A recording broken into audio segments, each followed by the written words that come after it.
y va. Le deuil n'est pas une pathologie. Pour une fois, j'ose affirmer. Alors, j'affirme seulement mon point de vue. Quoique, voilà, je pose toujours cette question et ces réflexions-là, elles me viennent au fur et à mesure de mon avancée dans le deuil de mon fils aîné. Et puis aussi, avec toutes les personnes que je rencontre, toutes les personnes en deuil que je rencontre. Et aussi les clientes, enfin voilà, les personnes qui viennent me voir en séance. Et en fait, dans cette avancée, je vois bien que souvent il y a cette injonction à aller bien, à guérir entre guillemets du deuil. Et parce que dans notre société, on ne peut pas ne pas aller bien. Mais en fait, quand tu es en deuil, il ne s'agit pas d'aller mal ou d'aller bien, c'est juste être en deuil et accepter que l'autre soit dans cet état ou dans cet espace, comme j'aime le dire. Pour l'entourage, c'est pas toujours évident. Pour l'entourage qui n'est pas affecté directement par ce deuil, en tout cas, c'est pas toujours évident. Ou l'entourage qui est affecté d'un peu plus loin, pour lui, va dire, bon, ben, c'est bon, là, on peut passer à autre chose, au lieu de laisser vivre ce deuil. Donc, à quel titre je parle de ça? Je me représente brièvement. Je m'appelle Jannick de Saint-Laurent-du-May. Je suis ce que j'intitule une éclabousseuse de vie, une éclabousseuse de joie. Je suis une guérisseuse de l'être et voilà, thérapeute énergétique, on va appeler ça comme ça, et auteur, donc auteur de 3 livres qui sont là. Il va y avoir encore tellement de jours. Le cahier des questions, l'envolée, des livres qui sont là, qui parlent de la vie, qui parlent de la mort, qui sont là pour toutes les personnes qui sont en deuil, qui sont des livres vraiment de vie et qui viennent interroger sur autre chose. Et en fait, je suis aussi là au titre de mère en deuil, parce qu'il n'y a pas de mot pour ça. Je suis orpheline de mes parents. J'avais euh, j'avais 37 ans quand ma mère est morte et puis 43 quand mon père est mort. Donc c'était relativement jeune, mais voilà, mes parents, je fais partie des plus jeunes de ma fratrie et puis mes parents étaient assez âgés quand je suis née. Et puis surtout, en deuil de mon fils aîné, donc qui est mort en août 2020 à 28 ans d'un cancer. Et cette mort-là, elle est venue elle est venue me bouleverser, bien sûr, mais aussi elle est venue me questionner et questionner en fait, voilà, la vie, la mort, le deuil. Euh, Qu'est-ce que je fais ici sur Terre? Est-ce que à travers cette mort, je peux vivre autre chose? La vie après la vie? Enfin voilà, il y a plein de questions qui viennent. Et dans cet état-là, j'observe, puisque maintenant ça fait 4 ans et demi passés, on va arriver sur les 5 ans, il peut toujours y avoir des fluctuations, des vagues émotionnelles, et puis ben voilà, il y a des gens que je rencontre entre guillemets dont le deuil est tout frais, et puis d'autres il est plus lointain. Mais dès le début, je me suis posé cette question parce que les gens me demandaient comment ça va, et et je pouvais pas répondre en fait à cette question. C'est sûrement pour ça que j'ai écrit. Je pouvais pas répondre ça va bien, ça va mal. Euh, et j'ai oublié de regarder si je voyais vos commentaires sur Facebook ou pas. Il faut que je regarde si je suis bien en direct. Je suis bien en direct, mais est-ce que je vous vois? Voilà, comme ça, si je vois des commentaires. Bon, en tout cas, si vous êtes là en différé, n'hésitez pas à me partager vos commentaires, vos réflexions. Et puis, vous retrouvez toutes ces vidéos donc sur ma chaîne YouTube. C'est là le plus facile, puisque maintenant, Facebook supprime les vidéos en direct au bout d'un moment. Mais vous trouvez ces vidéos en direct les lundis soirs sur Instagram et sur Facebook. Et sinon, vous les retrouvez toutes sur ma chaîne YouTube. Donc, il y a quelque chose qui fait que on reste dans quelque chose de très polaire. C'est-à-dire, faut aller bien, ou, si tu vas pas bien, tu vas mal, mais en fait, t'as pas le droit d'aller mal trop longtemps, quoi, parce qu'en fait, ça saoule les autres. Et puis surtout, en fait, la douleur de l'autre ou la souffrance de l'autre, elle est, on sait pas quoi faire avec. Les gens ne savent pas quoi en faire et ils ont peur. Ils se disent, c'est peut-être contagieux, peut-être que moi aussi, je vais avoir mal. Je veux pas entendre parler de la douleur, de ce qui fait mal. Et je me suis dit, est-ce que le deuil, c'est quelque chose alors oui, on peut dire que ça fait mal, que c'est douloureux, mais en fait, c'est quelque chose où c'est un moment où les émotions sont très intenses.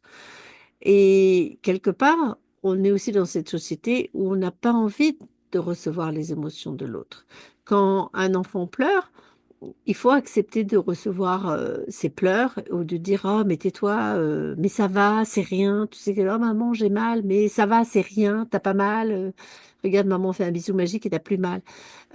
Parce qu'en fait, il y a une crainte, il y a une peur de la douleur, il y a une peur des sensations, il y a une peur de ressentir des émotions trop intenses. Et pour moi, euh, dire après que le deuil, c'est une pathologie, quelque chose qu'il faut guérir parce qu'en fait, on n'a pas le droit d'aller mal, entre guillemets, ou on n'a pas le droit peut-être de vivre cette intensité des émotions, c'est faux. Enfin, c'est pas quelque chose à guérir. Le deuil, c'est quelque chose à vivre. Alors, je ne dis pas que dans dans le processus du deuil, il y a aussi le côté de traumatisme des circonstances, etc. Et qu'il ne peut pas y avoir un travail thérapeutique qui va aider à vivre ce deuil. Mais pour moi, ce qui est important, c'est de surtout pas le nier et de surtout pas essayer de le guérir trop vite. Vraiment, cette idée de faire cicatriser parce qu'il faut plus que tu en parles. Alors au début, les 3 premiers mois, les 6 premiers mois, la première année, ça passe encore. Mais après, euh, faut plus que tu en parles. Et là, j'ai rencontré une femme merveilleuse il y a quelque temps, dont le fils est mort à 28 ans aussi, de manière surprenante. Il s'est couché le soir et s'est pas réveillé le lendemain matin. Euh, et on a eu cet échange vraiment intéressant de dire, mais que en fait, nous, nous ressentions cette envie, ce besoin de ressentir peut-être ces moments mélancoliques, ces moments nostalgiques, qui sont pas forcément douloureux, qui sont pas forcément du masochisme, qui sont pas forcément très joyeux non plus, pas forcément très agréables, mais en fait, de vivre ces émotions, de traverser les vagues, d'accepter le tumulte, d'accepter d'être bouleversé, en fait, accepter d'être bouleversé et être bouleversé. Euh, avoir des moments de pleurs, ce n'est pas une pathologie, c'est pas quelque chose dont il faudrait sortir. Moi, je sais que j'ai été voir une thérapeute qui, quand je lui partageais que, ben voilà, bonsoir Corinne, quand je partageais que parfois j'avais vraiment des images, quand j'étais allongée dans la position du cadavre, quand je fais dans ce qu'on appelle la position du cadavre, qui est vraiment la position du cadavre, en yoga ou au cours de pilates en relaxation, j'ai des images de mon fils qui me reviennent, puisqu'il est mort à l'hôpital dans la position du cadavre. Euh, et en fait, elle voulait absolument que je n'ai plus ces images-là et que je guérisse de ça. Et elle n'arrivait pas à percevoir que pour moi, c'était pas quelque chose à éliminer forcément. C'était juste quelque chose qui était là, en fait. Et je vois beaucoup de parents comme ça. Alors, surtout quand c'est une mort, la mort d'un enfant, mais peut-être ça peut être dans un veuvage, enfin voilà, ou une mort précoce de parents, euh, comme de garder certaines affaires. Euh, il y a certaines personnes qui disent, ah, mais c'est malsain. Qui peut juger de ça? Qui peut juger de ça? Pour moi, euh, ce qui peut être, alors je dirais pas forcément malsain, mais qui peut être, on va dire, à aider ou à avancer, pour moi, c'est de rester en mouvement. Un mouvement qui va vers la vie. Pour moi, c'est ça le sens, en fait. Oui, voilà, il est mort, elle est morte, ils sont morts.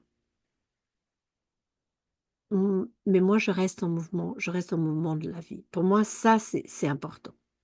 C'est de rester dans le mouvement. Et peut-être que quand on est trop figé, quand on est vraiment bloqué quelque part, peut-être qu'on pourrait dire que c'est une pathologie. Mais est-ce que c'est une pathologie ou est-ce que c'est un besoin? J'ai rencontré une femme merveilleuse aussi, je rencontre beaucoup de gens merveilleux, qui s'appelle Chantal Veilleux. Je l'ai interviewée. Vous pouvez retrouver l'interview sur ma chaîne YouTube. C'est une Québécoise. Et si elle est là et qu'elle m'entend, je lui fais un petit coucou. Euh, Après la mort de son fils qui est mort accidentellement, euh, on va dire elle est restée bloquée pendant 5 ans dans un trou noir. Est-ce que c'était une pathologie? Au bout de 5 ans, il y a eu un jour, elle a dit, c'est pas possible, il faut qu'il se passe quelque chose.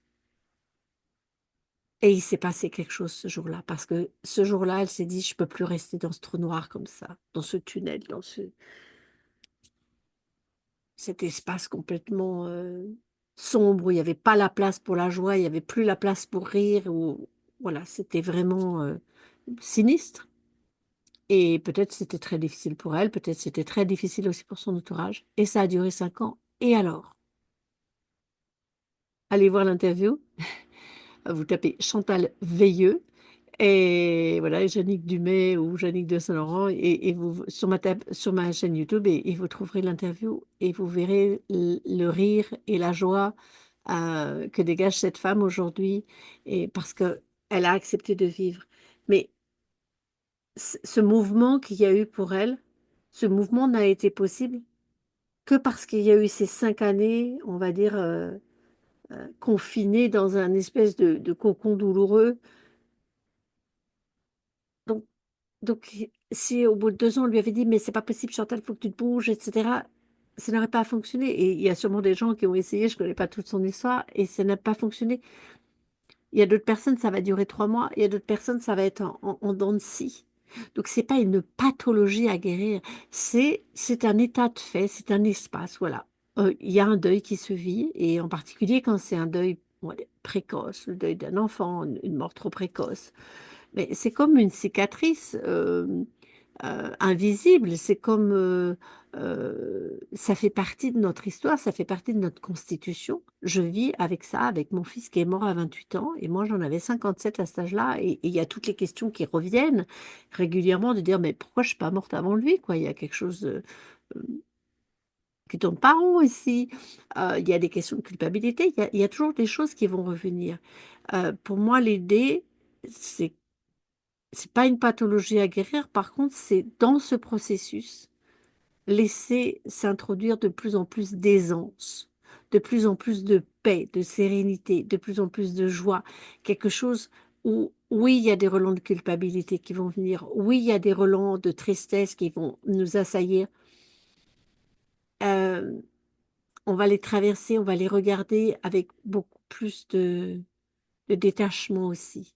Et puis oui, il y a aussi la lumière qui est là. Donc ça, c'est sûr. Mais moi, cette lumière, je l'ai perçue tout de suite, dès après la mort de mon fils. Ça m'a pas empêché de pleurer, ça m'a pas empêché de, voilà, de déguster, on va dire, hein.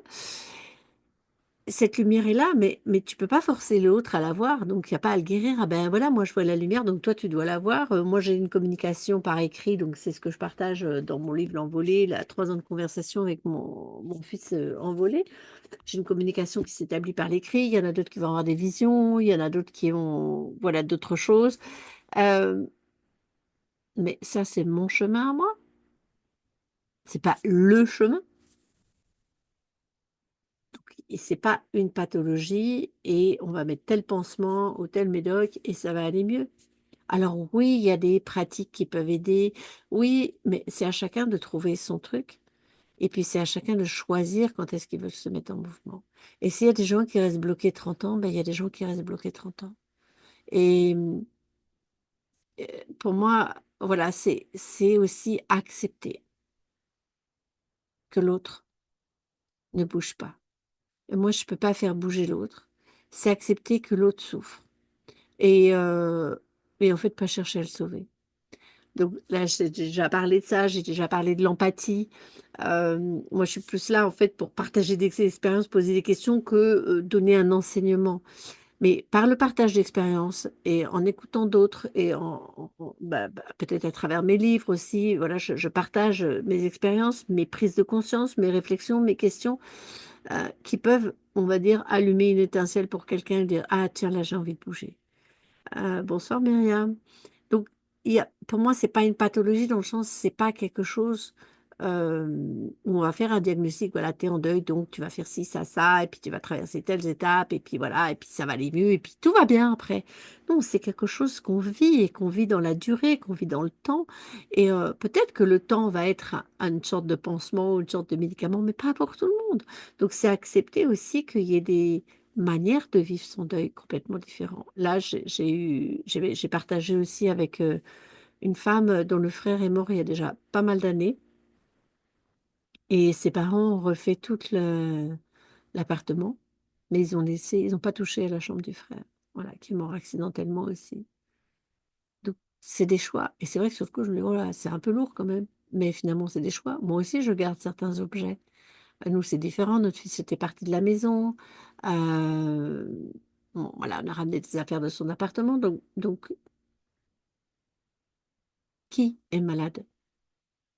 Est-ce que c'est ceux de l'entourage qui ne veulent pas supporter la douleur de l'autre, qui voudraient absolument que tout le monde aille bien, entre guillemets? Et finalement, le meilleur soutien qu'on peut apporter, en fait, c'est de considérer l'autre tel qu'il est et pas en disant ben, l'autre, il est pas, il va pas bien, il faut absolument qu'il soit guéri, qu'il aille là, et je vais l'emmener là, moi. Non, c'est prendre l'autre où il est. Et juste l'accueillir comme ça, l'accueillir avec son deuil, l'accueillir avec ses souffrances, avec ses questions, avec ses joies aussi, et, euh, et être là, et écouter. Et, euh, et s'il y a un bout de chemin à faire ensemble, on va le faire, et sinon, bah non. Et, euh, euh, et puis si on ne supporte pas, en fait, la douleur de la personne qui est en deuil, ben, en fait, voilà, on n'est plus là.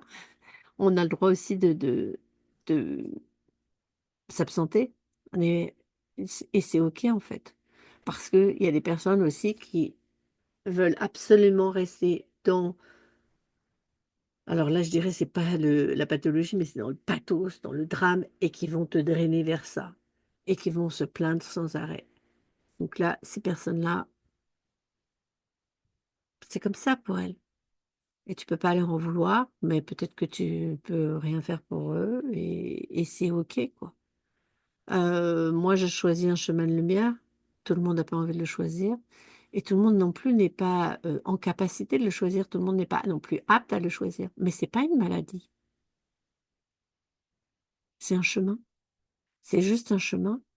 Et plus ce chemin, on va dire, il est respecté, euh,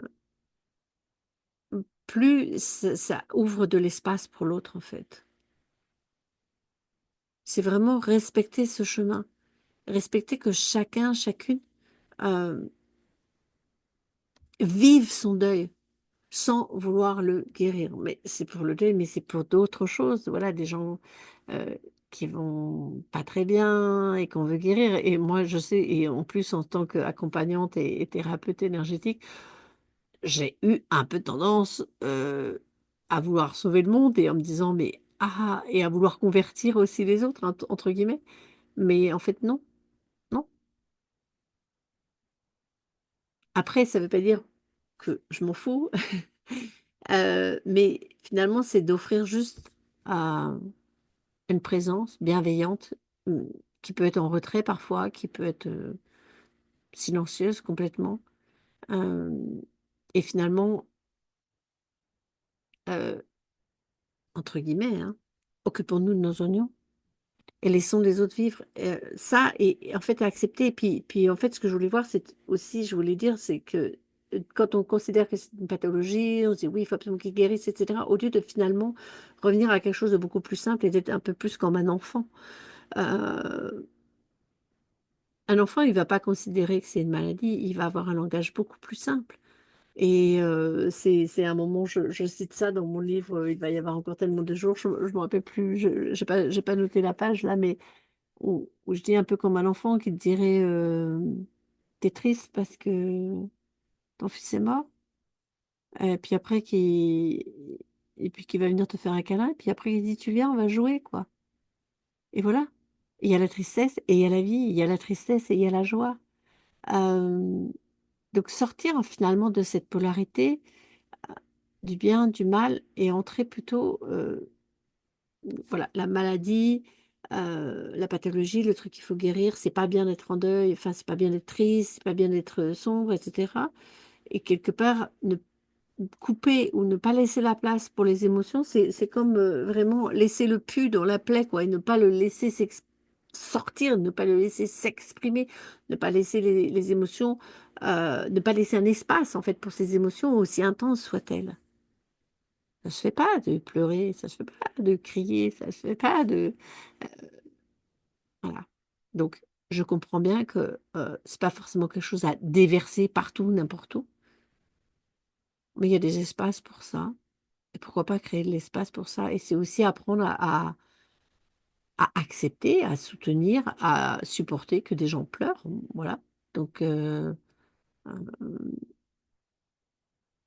et sans vouloir absolument qu'ils arrêtent de pleurer parce que souvent, entendre le cri, entendre la douleur de l'autre,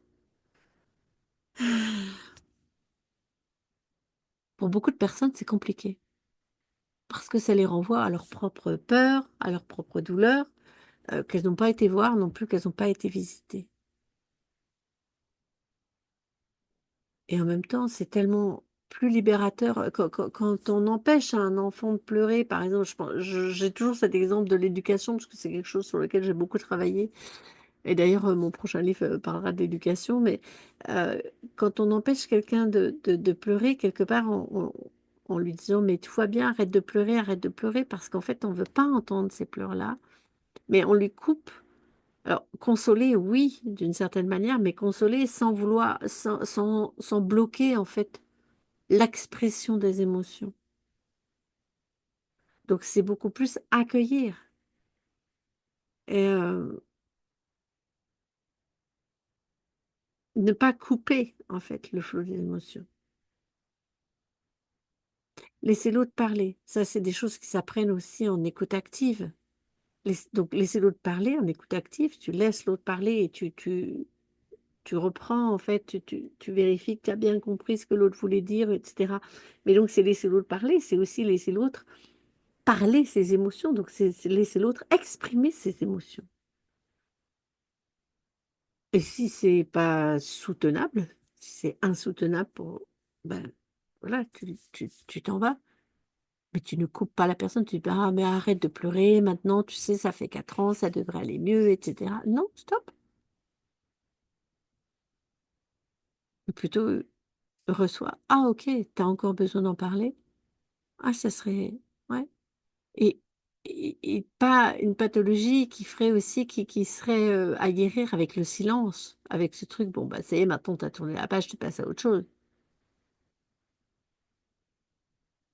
La vie c'est pas des pages qu'on tourne, c'est une grande page, c'est un livre sur une seule page qui s'écrit tout le temps, c'est toujours la même page en fait.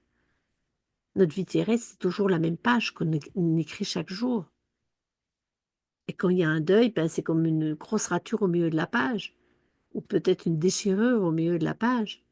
On continue à écrire. C'est la même page qui est infinie, d'ailleurs qui n'est pas, entamée, qu'à la conception et qui ne s'arrête pas à la mort, physique.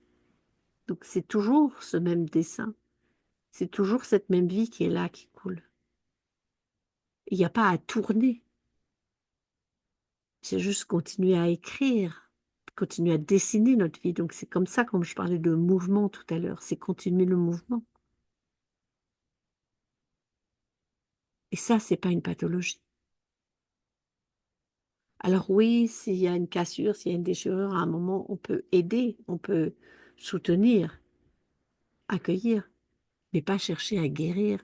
Parce que là, franchement, tout ça, ça va pas. Hop, tu tournes la page et on va recommencer à zéro. Non, on recommence pas à zéro, c'est une continuité.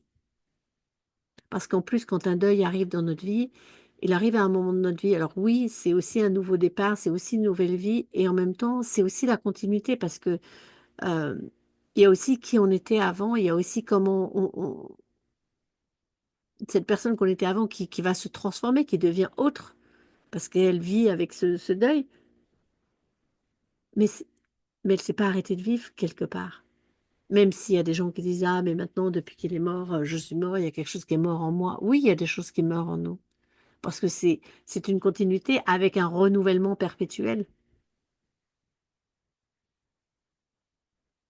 Donc c'est à vivre et c'est pas non plus, une pathologie dans le sens d'une maladie aussi, qui serait honteuse. Il y a pas honte d'être triste, il y a pas honte de souffrir. Il y a pas à s'en cacher non plus, même si on va pas le dire tout le temps. Salut Ludovic, salut Myriam, salut Sylvia.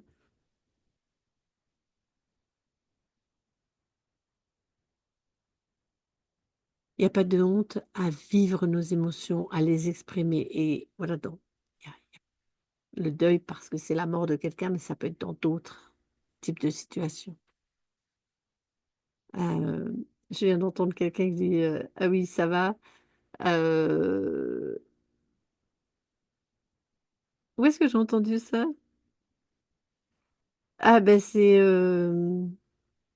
bon, je sais plus qui, voilà. «Bah, ça va». «Oh bah ouais, j'ai ma tante qui est morte, ce matin». Enfin bon, voilà, voilà, c'est des choses que peu de gens sont, aptes à recevoir parce qu'on a peur, parce qu'on a peur de la mort, parce que c'est et donc on se dit: «C'est un truc à guérir». C'est comme beaucoup de symptômes, qu'on peut avoir, qui dérangent un peu. Un enfant qui est plein de vie, on va souvent aller dire: «Ah tiens, il est hyperactif, attends, attends, attends, il est peut-être juste plein de vie, quoi, c'est normal». Donc c'est pas forcément une pathologie à guérir. C'est un peu une tendance qu'on a dans notre société à tout diagnostiquer, à tout étiqueter, à tout, et à vouloir tout «guérir» entre guillemets, parce que c'est pas normal. La norme, c'est pas trop de sentiments, pas trop d'émotions, pas trop d'éclat et voilà, il faut pas faire de tâches.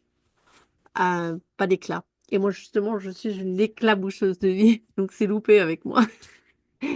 Hem, je dis pas, hein, les diagnostics, ça peut beaucoup aider, oui, mais il y a aussi d'autres solutions. Communiquer avec l'entité, un passeur d'âme, si on y croit. Oui, oui, ça c'est voilà, il peut y avoir, de communiquer avec l'autre, mais je veux dire ça, c'est des chemins et justement, hem, heu quand je dis: «C'est pas une pathologie», je parle plus par rapport à la phase de tristesse. Après, il y a des tas de choses qui peuvent se créer, mais quand je repense à cette femme qui était pendant 5 ans dans un trou noir, elle imaginait même pas communiquer avec son fils et cetera. Il y a des choses qui se sont passées après, donc il y a plein de, hem, il y a plein d'ouvertures, voilà, il y a plein de communication qui peut se créer. Il y a plein d'autres choses, mais en fait, tant que la personne, elle a pas l'ouverture pour ça, on peut pas la forcer non plus pour ça. Moi, il y a pas de, hem et peut-être qu'il y a ces solutions-là, il y a des solutions il y a plein de solutions, mais on peut toujours apporter plein de solutions aux personnes. Si elles n'ont pas envie de les vivre, elles ne vont pas les voir. Mais pour moi, c'était plus de me dire, hem, accepter en fait justement que la personne elle ait ces moments, d'intériorité pour avoir peut-être une communication avec, le défunt. Accepter qu'elle ait des moments, ou ça lui serre la gorge et qu'elle a envie de pleurer tout d'un coup parce qu'il y a un souvenir qui remonte, il y a quelque chose qui vient, ou accepter aussi qu'elle éclate de rire à d'autres moments. Donc en fait, c'est juste laisser vivre le deuil sans se dire: «C'est quelque chose à guérir, il faut absolument que tu sois passé par l'étape, la colère, le déni, l'acceptation et cetera et que quand tu seras arrivé à l'acceptation, bah, tout ira bien et tu pourras passer à autre chose». Non, non, non, non. Ça se passe pas comme ça. Pour moi, ce sont des espaces qui s'ouvrent et dans lequel qui sont interconnectés et dans lequel on navigue et ça, c'est des espaces, c'est quelque chose que j'aborde, dans mon livre, Le Cahier des questions, qui est donc un petit manuel de deuil où je parle des 7 espaces du deuil. Hem, Là, l'abandon, le silence, heu, la question, je les connais plus tous par cœur, la gratitude, la transcendance et cetera.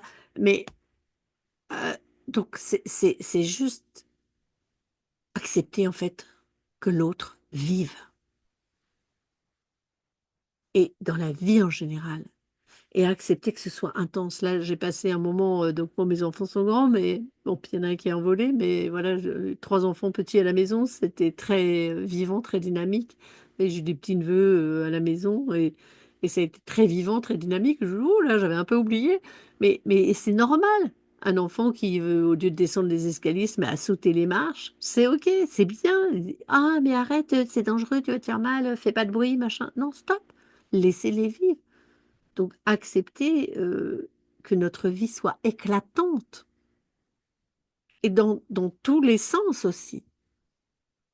Au lieu d'avoir un électroencéphalogramme plat, où on n'exprime pas les émotions, on les cache, on les camoufle et c'est surtout parce qu'en fait, quand on camoufle tout ça, quand on le retient et moi c'est ce que je vois chez pas mal de personnes, bah, en fait, ça étouffe, ça étouffe, ça gangrène, c'est des bombes à retardement et c'est encore plus difficile après. Mais encore une fois, chacun son chemin, c'est pas une pathologie. Donc voilà, c'était mon invitation à- pour ce soir. Euh, enfin pour aujourd'hui, parce que peut-être vous regarderez et que ce ne sera pas le soir. Donc je vous laisse me partager aussi un peu vos expériences et par rapport à ça, par rapport à ce sujet, ce que vous avez vécu par rapport à ça.